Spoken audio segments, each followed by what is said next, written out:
Assalamualaikum warahmatullahi wabarakatuh.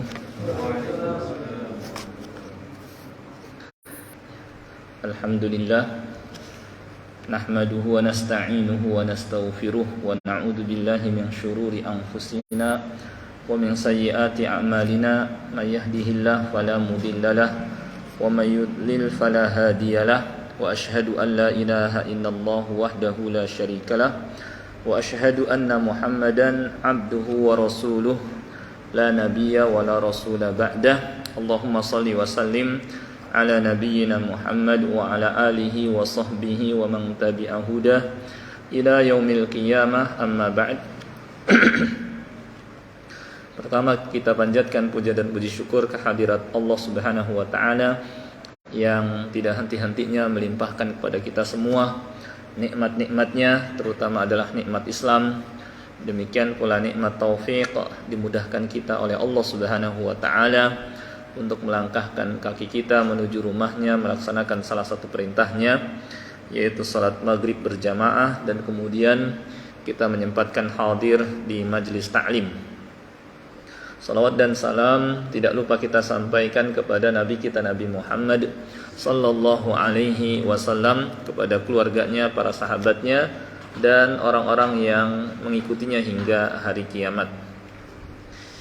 Kalau biasanya pada malam Ahad pekan kedua kita mempelajari tafsir juz amma, mungkin untuk sementara hari ini saya akan menyampaikan materi hadis-hadis berkenaan dengan keutamaan dan beramal soleh di bulan Ramadan sebagai persiapan menghadapi bulan Ramadan, agar kita dapat memaksimalkan bulan Ramadan dengan sebaik-baiknya. Di sini ada beberapa hadis nanti yang akan saya bacakan, berikut syarah atau penjelasannya.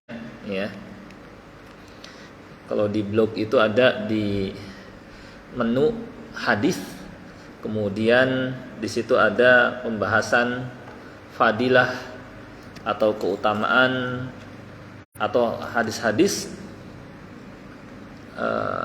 atau judulnya fadilah beramal di bulan Ramadan. Kalau di blog nanti bisa dilihat. Di situ saya kumpulkan hadis-hadisnya, dan sekarang saya akan bacakan hadis-hadis tersebut berikut penjelasannya. Baik, hadis yang pertama hadis qudsi. Rasulullah sallallahu alaihi wasallam bersabda, Allah Subhanahu wa taala berfirman, kullu amal ibni adam lahu illa siyam fa innahu li wa ana ajzi bih. Setiap amal anak Adam adalah untuknya kecuali puasa. Fa innahu li, sesungguhnya puasa itu untukku. Wa ana ajzi bih, dan akulah yang akan sendiri membalasnya. Sampai di sini hadis qudsinya. Selebihnya hadis nabawi, hadis Nabi SAW. Apa maksud firman Allah Ta'ala, semua amal anak Adam adalah untuknya kecuali puasa. Puasa itu untukku. Dalam hal ini ada beberapa tafsir dari para ulama. Tafsir yang pertama adalah bahwa semua amal anak Adam selain puasa, itu bisa dilakukan karena manusia, dalam arti berpeluang dilakukan karena manusia atau terjadinya riya misalnya. Akan tetapi untuk puasa, peluang untuk terjadinya riya sangatlah kecil. Kenapa? Karena untuk amal-amal yang lain pada umumnya kelihatan prakteknya. Seperti sholat, kelihatan orang yang sholat dengan orang yang tidak sholat, dengan seorang berdiri, ruku', i'tidal, sujud, melakukan gerakan dalam sholat, kelihatan ini lagi sholat. Atau seorang bersedekah, kelihatan ada yang dia keluarkan berupa harta. Atau seseorang membaca Al-Quran, kelihatan lagi megang Al-Quran, membacanya. Atau beramal soleh lainnya, itu kelihatan prakteknya. Sedangkan puasa itu tidak kelihatan prakteknya. Kita tidak bisa membedakan antara orang yang berpuasa dengan orang yang tidak. Karena untuk puasa nggak kelihatan prakteknya. Dan karena prakteknya hanya niat dalam hati dan menahan diri dari hal yang membatalkan dari mulai terbit fajar hingga tenggelam matahari, cuma nahan diri itu nggak melakukan apa-apa. Sehingga karena nggak kelihatan prakteknya, kemungkinan untuk terjadinya riya sangatlah kecil. Untuk dilakukan karena manusia sangatlah kecil. Ya, karena nggak kelihatan prakteknya. Maka kata Allah, fa innahu li, maka sesungguhnya puasa itu yakni pada umumnya dilakukan karenaku, karena Allah Subhanahu wa taala. Ya, ini tafsir yang pertama. Untuk terjadinya riya untuk puasa ini sangatlah kecil, beda dengan amal-amal yang lain. Yang kedua, maksud bahwa semua amal anak Adam adalah untuknya, kecuali puasa itu untukku. Li di sini ada yang menafsirkan ini adalah menunjukkan kelebihan, keistimewaan puasa dibanding amal-amal yang lain. Kalau amal-amal yang lain disandarkan kepada manusia, tapi untuk puasa ini tidak disandarkan kepada mereka, tapi disandarkan kepada Allah Subhanahu wa taala. Dalam bahasa Arab disebut dengan idhofatut tasyrif, penyandaran yang menunjukkan akan keutamaan dan kelebihan yang disandarkan itu. Dalam hal ini adalah puasa. Sama seperti ungkapan Baitullah, rumah Allah. Meskipun semua masjid adalah rumah Allah, tetapi ketika Ka'bah lebih khusus disebut dengan Baitullah, menunjukkan kelebihan Ka'bah, Masjidil Haram dibanding masjid-masjid yang lain. Ya. Sama seperti juga bulan Allah Muharram. Ketika Muharram lebih khusus disebut sebagai bulan Allah, menunjukkan kelebihan bulan Muharram dibanding bulan-bulan yang lain. Meskipun semua bulan punya Allah, milik Allah. Ya. Maka demikian pula puasa, ketika puasa disandarkan kepada Allah, menunjukkan kelebihan ibadah puasa dibanding ibadah-ibadah yang lain, karena disandarkan kepada Allah. Ini tafsir yang kedua. Sedangkan tafsir yang ketiga, dan masih banyak lagi, cuma yang saya ingat 3 saja diantaranya, adalah bahwa amal manusia, ya, selain puasa itu bisa dipakai buat menutup, membayar kezaliman yang pernah dilakukan kepada orang lain di akhirat, ya. Jadi pada hari kiamat kita semua, ya, datang menghadap Allah Subhanahu wa taala, ya, dalam keadaan tidak membawa harta, ya. Sebagaimana kita pulang masuk ke kubur juga tidak membawa harta. Ya, tidak ada dinar, dirham dan harta.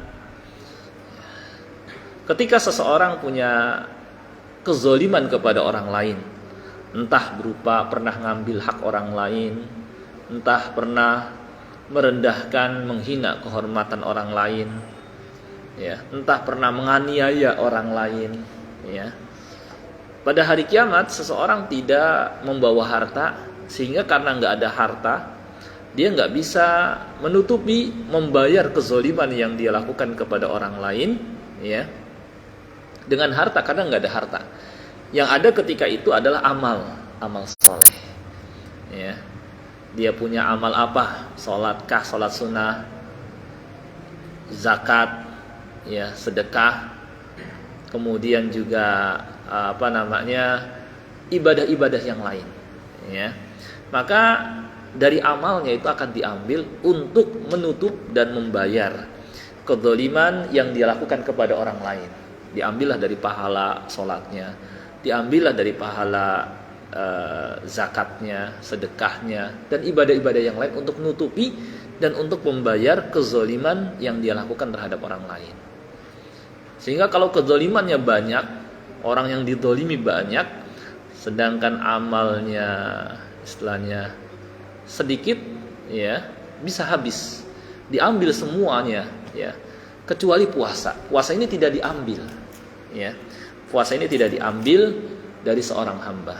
Kenapa? Karena puasa itu untuk Allah Subhanahu wa taala, bukan untuk manusia. Maka tinggallah puasa, enggak dikasih kepada orang yang pernah dizaliminya, ya. Lalu bagaimana kalau masih punya tanggungan kezoliman kepada orang lain. Ya. Kata ulama, ya, karena puasa ini Allah Subhanahu wa taala yang nanggung. Maka Allah Subhanahu wa taala tutupi kekurangan itu, Allah yang bayar langsung karena puasanya ini. Inilah diantara keutamaan puasa.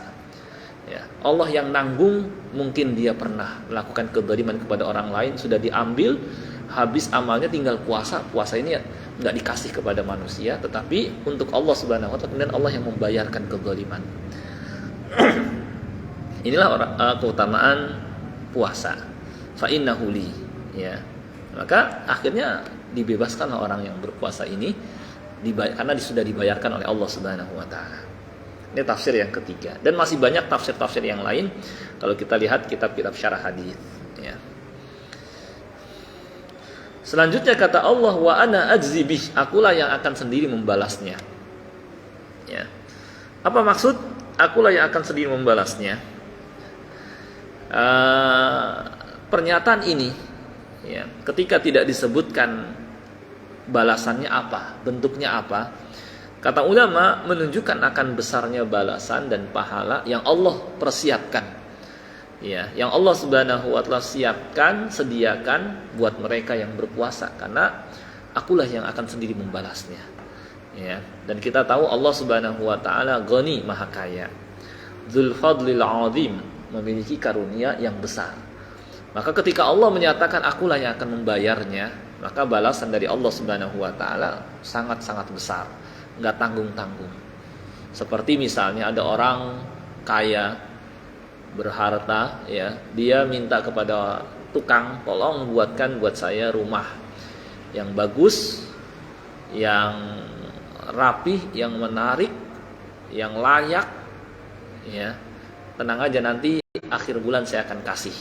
Tidak disebutkan berapa jumlahnya, maka dari orang ini tentu bayarannya, ya, atau pemberiannya sangat besar sekali. Apalagi yang ngasih ini Allah Subhanahu wa taala.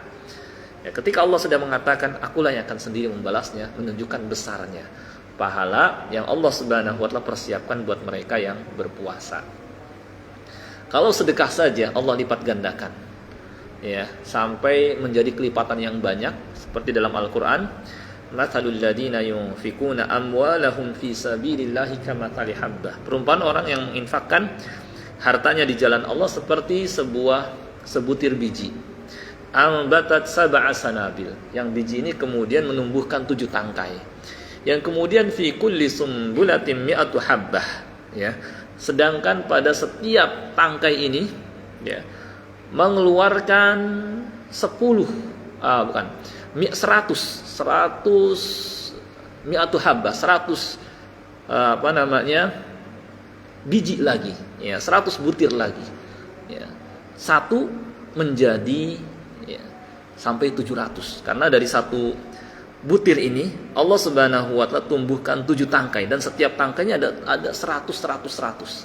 Ini, ya, bagaimana besarnya balasan dari Allah Subhanahu wa taala. Maka ketika Allah mengatakan wa ana ajzi bih, akulah yang akan sendiri membalasnya, menunjukkan besarnya pahala yang Allah Subhanahu wa taala siapkan buat mereka yang berpuasa. Maka beruntunglah mereka yang berpuasa, karena akan diberikan bayaran, balasan yang enggak tanggung-tanggung oleh Allah Subhanahu wa taala. Nah, sampai di sini hadis qudsinya. Selebihnya hadis nabawi. Wasiyamu junnah. Kata Nabi sallallahu alaihi wasallam, puasa ini perisai. Kita tahu perisai, tameng, ya, itu adalah alat untuk melindungi, ya, seseorang dari serangan musuh, ya, dari hal yang membahayakan dirinya. Maka demikianlah puasa, melindungi seseorang dari hal yang membahayakannya. Dan tidak ada sesuatu yang lebih berbahaya daripada api neraka, ya, dan hal yang mengantarkan ke arah sana. Maka orang yang berpuasa, dia punya tameng, dia punya perisai, ya, pelindung dari masuk ke dalam neraka. Kenapa kok bisa? Karena puasa sendiri akan memberikan pembelaan kepada pelakunya di hadapan Allah Subhanahu wa taala, dan pembelaannya diterima, syafaatnya diterima. Sebagaimana dalam hadis, as-siyam wal Qur'an yashfa'ani lil abdi. Puasa dan Al-Quran akan memberikan syafaat pembelaan kepada seorang hamba. Ya, pada hari kiamat. Ya, yaqulu siyam, puasa akan berkata, Rabbi mana'tuhu ta'am wa syarab, fasyafi'ni fi. Ya Rabbi, dulu ketika di dunia saya cegah dia dari makan, saya cegah dia dari minum. Izinkan saya bela dia. Dan puasa ini amal yang mulia di sisi Allah Subhanahu wa taala sehingga didengar kata-katanya. Seperti dalam persidangan. Seorang hakim misalnya memutuskan si fulan harus divonis mati. Ya. Tiba-tiba ada seorang yang berdiri memberikan pembelaan dan orang ini didengar kata-katanya karena mulia di hadapan hakim. Wahai hakim, jangan vonis mati dia. Dia pernah punya jasa kebaikan ini, kebaikan itu, ya disebutkan. Ya, dan didengar kata-katanya. Akhirnya yang tadinya harus divonis dihukum mati jadi nggak jadi. Nah, seperti inilah puasa, dia akan memberikan pembelaan di hadapan Allah Subhanahu wa taala. Maka kata Nabi sallallahu alaihi wasallam, wasiyamu junnah. Puasa itu perisai, pelindung seorang dari masuk ke dalam neraka karena akan dibela, ya. Wasiyamu junnah. Demikian pula puasa juga junnah minal ma'asi, ya, pelindung dari melakukan kemaksiatan karena dengan puasa dia dilatih mengendalikan diri, ya, dilatih untuk menahan hawa nafsunya. Yang hawa nafsu ini kata Allah Subhanahu wa taala, wa innan nafsa la'ammaratun bisu, sesungguhnya nafsu itu biasanya mengajak pemiliknya untuk melakukan kemaksiatan. Maka dengan puasa dilatih nahan sebagaimana dia nahan diri dari makan, nahan diri dari minum, ya, sehingga dia punya pengendalian diri. Dan inilah maksud dari puasa. Punya pengendalian diri, akhirnya dia menjauhi maksiat, ya, dan juga mampu melaksanakan perintah Allah Subhanahu wa taala. Wasiyamu junnah. Ya. Maka orang yang berpuasa dia paling dekat kepada ketakwaan karena paling mampu mengendalikan diri dari mengerjakan maksiat, ya. Dan karena puasa sendiri ibadah yang berat, ketika seorang mampu melakukannya, maka ketika ada ibadah-ibadah yang lain dia mampu melakukannya sehingga dia dekat kepada ketakwaan. La'allakum tattaqun. Kemudian kata Rasulullah sallallahu alaihi wasallam, wa idza kana yaumu shaumi ahadikum, ketika salah seorang di antara kamu berada pada hari berpuasa, fala yarfuth, maka janganlah berkata kotor, wala yashab, dan jangan juga berteriak-teriak, ya, berkata kotor dan berteriak-teriak. Kalau ini saja di istilahnya diperintahkan oleh Nabi sallallahu alaihi wasallam untuk dihindari, apalagi yang jelas-jelas, ya, keharamannya dan merupakan dosa besar, ya, seperti dusta, ya, seperti ghibah, ya. Demikian pula seperti namimah, ngadu domba, ya tentu lebih dilarang lagi. Nah, di sini menerangkan tentang adab seorang ketika berpuasa juga diterangkan di sini. Maka tahan juga, karena puasa itu bukan hanya menahan diri dari makan, minum, tetapi juga mengendalikan lisannya dan anggota badannya. Maka setelah dijaga lisan, kemudian dijaga anggota badan yang lain. Kata Nabi sallallahu alaihi wasallam, fa in sabbahu ahadun aw qatalah. Kalau ketika sedang berpuasa ada orang yang mencaci maki dia, menghinanya, mencelaknya, merendahkannya, aw qatalahu, atau mengajaknya bertengkar, berkelahi, ya, seperti remaja diajak tawuran, apa sikapnya? Nah, Nabi sallallahu alaihi wasallam mengarahkan, ya, membimbingnya untuk mengatakan, falyakul, katakan, inni mur'un shaim, saya sedang puasa.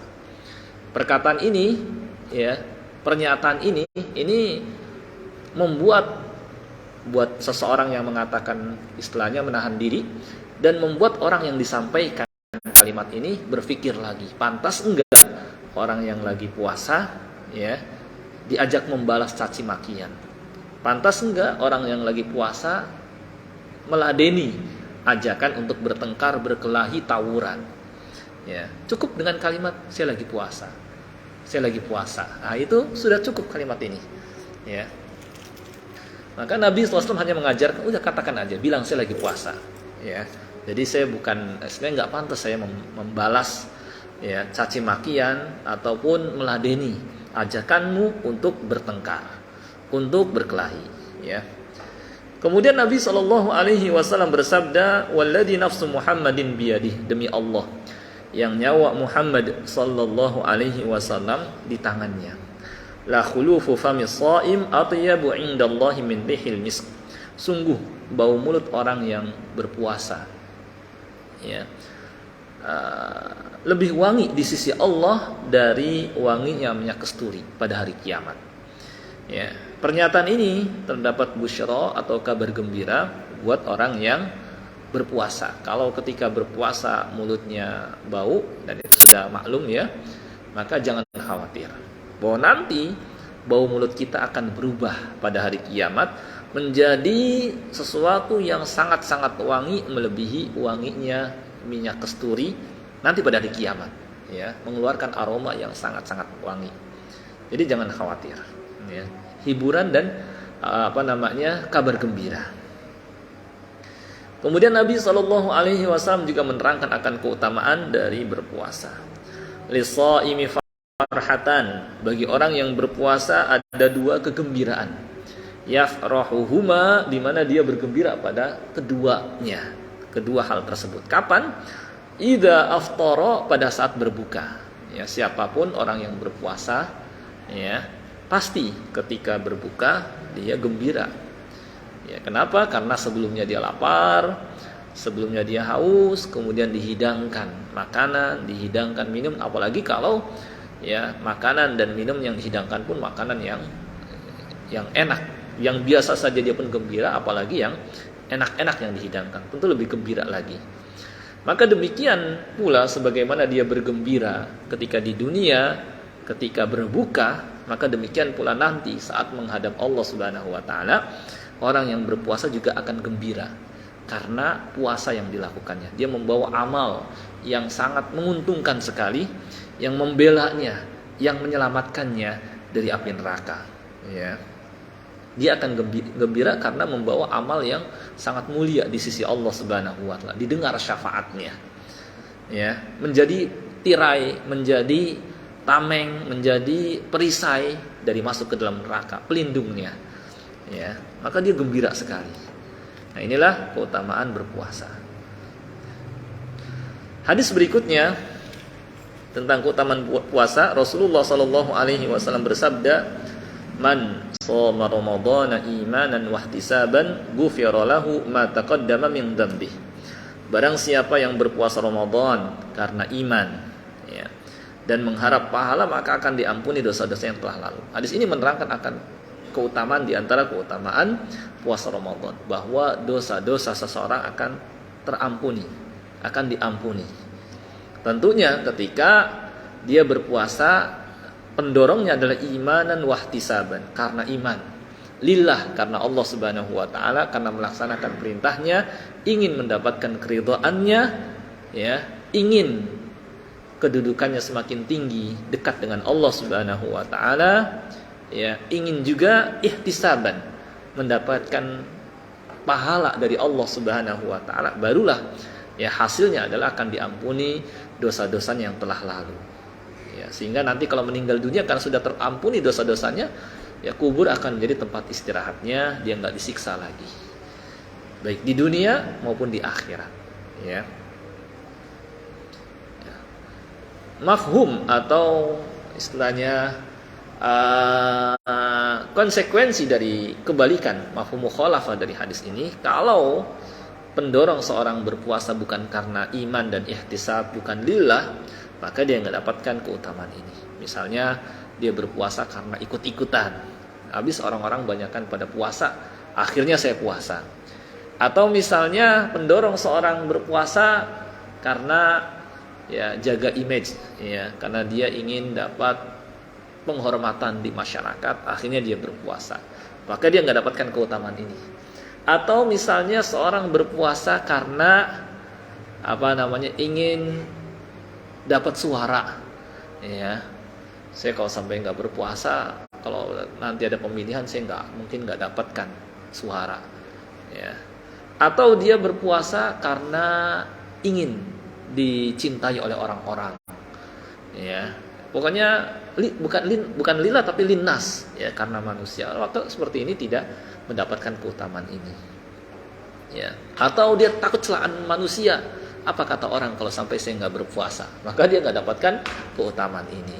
Gitu. Maka harus diperhatikan niatnya.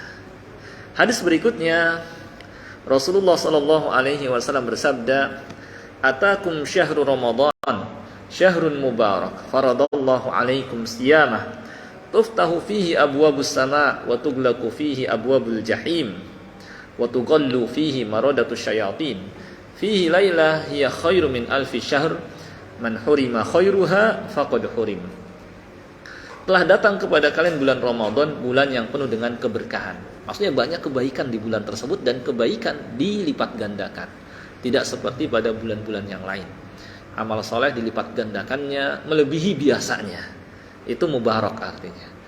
Banyak keberkahan.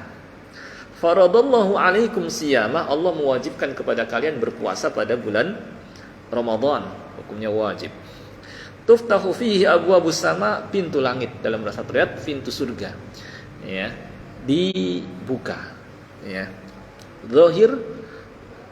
Zahirnya betul-betul dibuka dan juga mengandung makna bahwa peluang untuk meraih surga Allah Subhanahu wa taala pada bulan Ramadan sangatlah besar, ya. Wa tughlaqu fihi abwabul jahim, dan pintu neraka ditutup, menunjukkan bahwa neraka punya banyak pintu, ya. Dan pada bulan Ramadan ditutup, dan menunjukkan pula bahwa, ya, istilahnya kandungan yang tersirat juga, ya, kesempatan untuk melakukan amal yang mengantarkan ke arah neraka sangatlah kecil di bulan Ramadan, terutama bagi orang-orang beriman. Karena, ya, di bulan Ramadan dilanjutan hari wa tughallu fihi maradatus syayatin, setan-setan durhaka pada dibelenggu, yang biasa bisikin berbuat maksiat sedang dibelenggu. Kemudian kekuatannya juga sedang melemah karena dia sedang lapar, sedang haus. Masih sisa hawa nafsu saja yang ada. Ya, maka peluang untuk melakukan maksiat sangatlah kecil karena yang ngomporin nggak ada. Dan energinya juga sedang melemah. Cuma tersisa hawa nafsu saja. Kalau masih juga melakukan maksiat, ya, keterlaluan dan kecenderungannya kepada maksiat lebih besar. Nah, itu. Kemudian fihi lailah hiya khairun min alfi syahr. Pada bulan Ramadan ada sebuah malam yang lebih baik daripada 1000 bulan. Perbandingannya sangat jauh, ya. Sampai kalau kata-kata lebih baik menunjukkan mengungguli, bukan menyamai, ya. Yang dimaksud adalah malam Lailatul Qadar yang berada di akhir bulan Ramadan, 10 terakhir bulan Ramadan, di malam ganjilnya, ya. Apa hikmah Allah Subhanahu wa taala adakan malam Lailatul Qadar ini? Sebagai karunia Allah Subhanahu wa taala kepada umat ini yang usianya pendek-pendek. A'maru ummati baina sittin ila sab'in. Rata-rata umur umatku kalau enggak 60-70, wa qallama yajuzu dzalik, sedikit yang melampauinya, ya. Dengan usia yang sedikit ini, kalau mereka mendapatkan malam Lailatul Qadar, maka seakan-akan diberi usia yang panjang yang dia isi dengan ibadah, sehingga menyamai umat-umat terdahulu yang usianya pada panjang-panjang. Bagaimana Nabi Nuh alaihissalam usianya, baru dakwahnya saja di tengah-tengah kaumnya 950 tahun.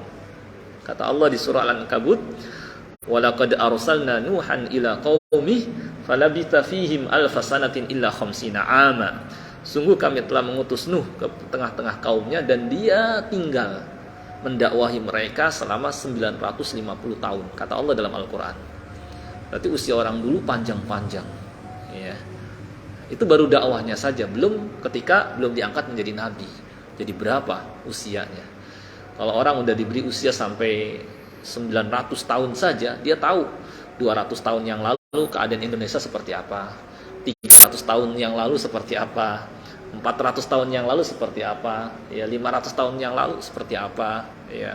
Ini 950 tahun dakwahnya saja, ya. Sehingga orang dulu mah ketika meninggal mungkin 300 tahun, 400 tahun dianggap meninggal muda. Meninggal muda orang dulu ya. Makanya ada sebuah riwayat Israiliyat, ada nenek-nenek datang kepada Nabi Nuh alaihi salam. Dia ngeluh karena anaknya yang meninggal dunia masih muda, gitu. Ditanya sama Nabi Nuh alaihi salam, dalam usia berapa anakmu meninggal? Dalam usia 300 tahun, gitu. Maka dihibur oleh Nabi Nuh alaihi salam.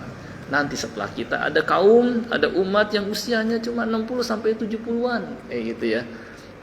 Maka setelah disampaikan demikian, kata nenek-nenek itu, kalau saya hidup di zaman itu, ya saya akan isi hari-hari saya dengan sujud kepada Allah Subhanahu wa taala.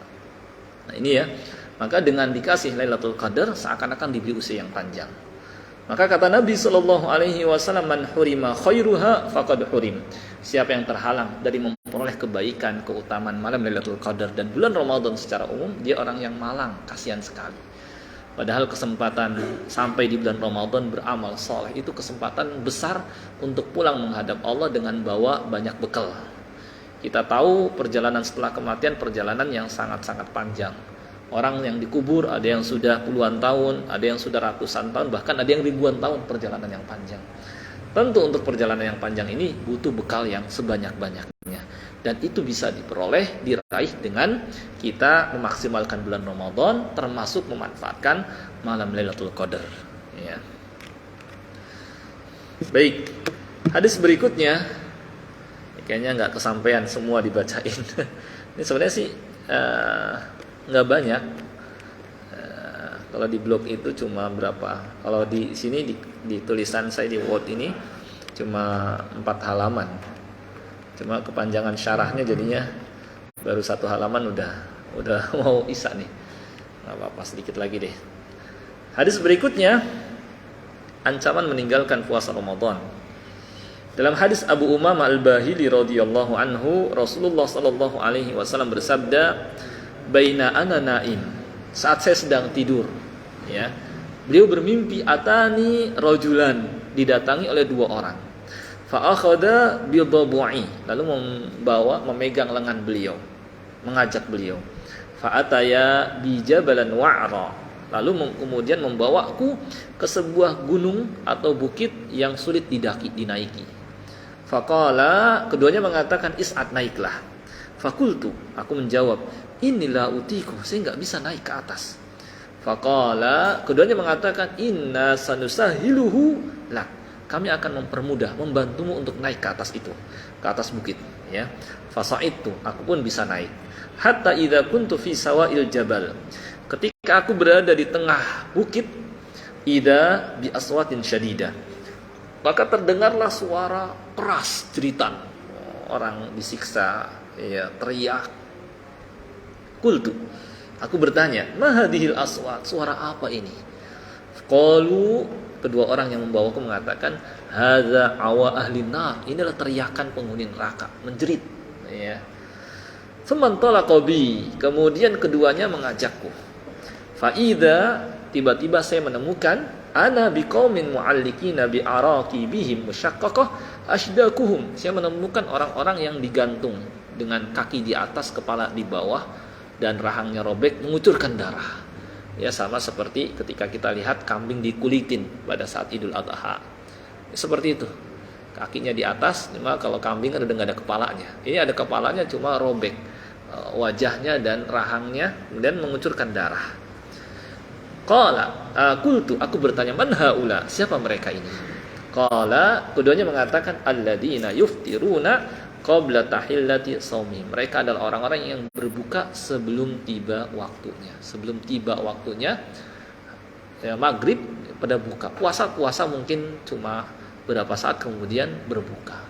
Ya, ini masih puasa, cuma sebelum maghrib dia pada buka. Ini disiksa seperti ini. Ya, digantung kaki di atas, kepala di bawah, kemudian mulutnya mengucurkan darah. Ya. Lalu bagaimana dengan orang yang tidak berpuasa sama sekali? Na'udzubillah min dzalik. Nah, ini yang meninggalkan puasa Ramadan. Karena puasa rukun Islam. Kalau sudah rukun, dosa meninggalkan sangat besar. Gitu ya. Sedikit lagi, hadis berikutnya. Kata Nabi sallallahu alaihi wasallam, "Man lam yada' qaula zur wal amal bihi falaysa lillahi hajatun fi ay yada' ta'amahu wa syarabah." Barang siapa yang ketika berpuasa tidak berhenti, tidak mau meninggalkan berkata dusta dan beramal dengannya, maka Allah tidak butuh dia meninggalkan makan dan minumnya. Maksudnya apa? Dia puasa sih puasa, cuma nggak dapatkan pahala dari puasanya. Hadis ini sesuai dengan hadis Nabi sallallahu alaihi wasallam dalam riwayat yang lain, rubba sha'imin laisa lahu min siyamihi illa al-ju'. Betapa banyak orang yang berpuasa dia tidak mendapatkan pahala dari puasanya kecuali cuma lapar saja. Karena apa? Dia mengerjakan amal yang membuat sia-sia pahalanya. Di antaranya apa? Berdusta. Termasuk di antaranya juga adalah ghibah, namimah, ngadu domba. Nah ini secara hukum sah kalau dia memenuhi rukun, yakni niat dalam hati dan menahan diri dari hal-hal yang membatalkan. Secara pahala jadi sia-sia karena amal-amal ini. Maka hendaknya kita di samping menahan diri dari hal yang membatalkan, juga nahan diri dari hal yang dapat merusak pahala puasa. Seperti ini diantaranya. Hadis berikutnya, ya, anjuran makan sahur sebelum kita mulai puasa. Kata Nabi sallallahu alaihi wasallam, "Tasahharu fa inna fis sahuri barakah." Makan sahurlah karena pada makan sahur itu ada keberkahan. Ya. Apa yang dimaksud dengan keberkahan? Ada tambahan kebaikan. Sehingga badan seseorang tetap sehat, ringan dalam menjalankan ibadah puasa. Karena istilahnya udah diisi duluan. Ya ibarat motor, ya, kalau bensinnya dipenuhin kan, ya perjalanan jauh juga insya Allah masih dapat nyampe gitu. Cuma kalau kosong sama sekali, khawatirnya di tengah perjalanan mogok gitu ya. Nah, dengan puasa seakan-akan dipenuhin sehingga untuk perjalanannya agak panjang dia mampu gitu ya. Dan badannya insya Allah tetap fit karena keberkahan dari sahur yang Allah berikan. Dalam hadis lainnya, as-sahuru akluhu barakah fala tada'u. Makan sahur itu mengkonsumsinya, makannya adalah berkah, maka jangan tinggalkan. Walau ayyajra ahadukum jur'atan mimma, meskipun salah seorang di antara kamu hanya minum seteguk air. Fa innallaha wa malaikatahu yusalluna 'alal mutasahhirin, karena Allah dan para malaikatnya bersalawat. Kalau dari Allah melimpahkan rahmat, kalau dari malaikat mendoakan rahmat kepada orang yang makan sahur. Dan dianjurkan mengakhirkan makan sahur, dan dianjurkan juga ketika makan sahur adalah kurma di situ. Karena kata Nabi sallallahu alaihi wasallam, "Ni'ma sahuril mu'min at-tamru." Sebaik-baik makanan sahur orang mukmin adalah kurma. Jadi ada kurmanya juga. Dan juga batas akhir makan sahur adalah dengan terbitnya waktu fajar, ya, waktu subuh, terbitnya fajar, ya. Bukan dengan imsak sebenarnya, ya, bukan dengan imsak. Karena Allah Subhanahu wa taala berfirman, "Wa kulu washrabu," makan minum, "hatta yatabayyana lakumul khaytul abyadu minal khaytil aswadi minal fajr." Makan minum silahkan sampai jelas bagimu benang putih dari benang hitam, yaitu waktu fajar, waktu subuh. Menunjukkan silahkan boleh makan, silahkan boleh minum sampai subuh, bukan sampai imsak. Kalau orang mengatakan misalnya imsak itu kan cuma untuk kehati-hatian, jawabnya bukan imsak namanya. Kalau imsak itu artinya tahan, nggak boleh lagi. Nah, kalau imsak itu artinya nahan diri. Sedangkan Allah masih membolehkan. Kalau hati-hati itu dalam bahasa Arab namanya ihtiyat, hati-hati. Kalau imsak itu nyuruh nahan. Nah, sedangkan Allah membolehkan, berarti keliru. Nah itu. Sedikit lagi, sedikit nggak sampai-sampai ini. Ternyata banyak juga. Mungkin nanti bisa atau gimana? Udah masuk Isya ya Pak ya? Belum ya? Mau dituntaskan cuma sedikit lagi atau gimana? Nanti azan dulu kemudian lanjut sedikit baru setelah itu qomat gitu aja. Tanggung, kebanyakan. Oh ya udah sedikit lagi. Baik. Hadis berikutnya, amalan ketika berpuasa, kata Nabi SAW, "Thalatu da'wat mustajabat." Ada 3 doa yang mustajab. Da'watus shaim, doa orang ketika berpuasa. Wa da'watul mazlum, doa orang yang terzalimi. Wa da'watul musafir, doa orang yang sedang safar. Kemudian ketika sedang puasa, kalau ternyata lupa makan dan minum, apa kata Nabi SAW? "Man akala nasiya wa huwa shaim falyutimma shaumah." Barang siapa yang makan dalam keadaan lupa, sedangkan dia sedang puasa, maka lanjutkan puasanya. Fa innama at'amahu Allahu wa saqah, karena hal itu menunjukkan Allah ya memberikan makan dan minum kepadanya, dan itu tidak membatalkan. Dan kemudian ketika sudah tiba waktu berbuka, kita dianjurkan menyegerakan. Kata Nabi SAW, la yazalun nasu bi khairin ma'ajjalul fitrah. Manusia tetap kondisinya baik-baik saja kalau mereka menyegerakan berbuka. Dan dianjurkan ketika berbuka dengan kurma dulu, kalau nggak ada dengan air. Nabi SAW bersabda, idza kana ahadukum sha'iman falyuftir 'ala tamr. Apabila salah seorang di antara kalian sedang puasa, maka berbukalah dengan kurma.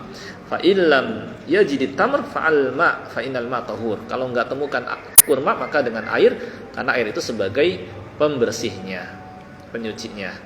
Dan ini setelah ini mungkin azan dulu. Dianjurkan ketika berbuka tetap kita diperintahkan ya, bukan dianjurkan, kita mesti ketika berbuka membaca bismillah. Bismillah, kemudian kita makan kurma atau minum ya. Setelah itu apa? Membaca doa dhahabadh dhama wabtallatil uruq wa thabatal ajru insyaallah. Doa ini dibaca setelah kita mengkonsumsi meskipun sedikit. Ya, ini tidak dibaca doa duluan baru makan, tapi baca bismillah dulu.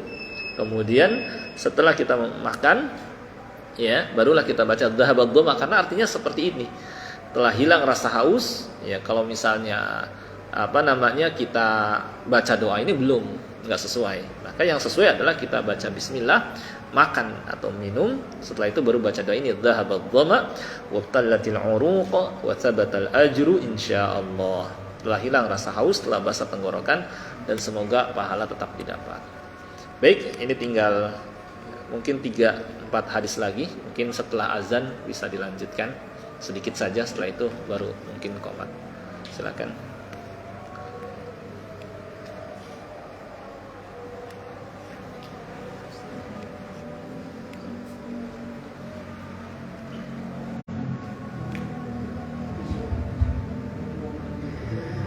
Allahu akbar, Allah